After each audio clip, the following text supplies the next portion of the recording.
Mga kapuso, bago po magpaganda, dapat siguraduhing eksperto at lisensyado po ang magre-retoke sa inyo.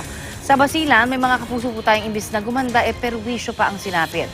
Imbis kasi na silicone oil ang itinurok sa kanilang katawan, baby oil ang ginamit. Narito po ang report.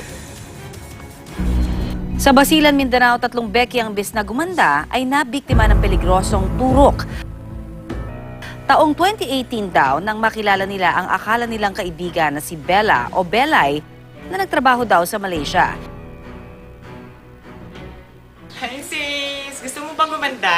Oo naman. Inalok sila nito ng instant retoke sa halagang 500 pesos. Pagbibida pa nito, gawa daw ang filler sa Class A silicone oil.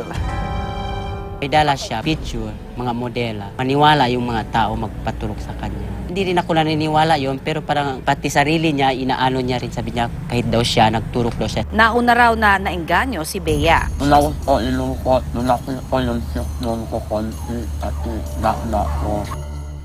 Dahil maganda naman daw nung una ang kinalabasan nito, gora na rin sina Marimar at Jolina. Sa ilong, tapos sa pisngi, tapos dito. Nung una, satisfied naman daw ang 3, pero matapos ang 2 buwan, nagsimula na ang kanilang kalbaryo. Nakaranas din daw sila ng pangungutya. Binubuli po ako, tinatawag na ako Pinocchio, witch.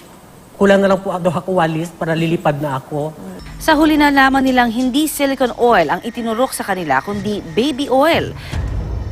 Parang may narinig ko, nagpunta doon ng Malaysia. Marami din siya, parang naturok din siya kasi alam niya talaga itong kalabasan. Tapos, Ayon sa isang cosmetic surgeon, lubhang napakamapanganib ang pagtuturok ng baby oil sa mukha.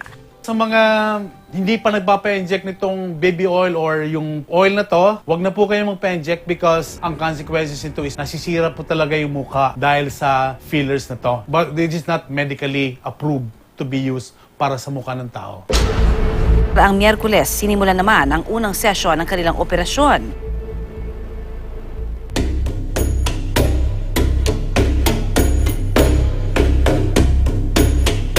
Pero akong nanalo sa loto. Actually, naiyak ako sa tuwa.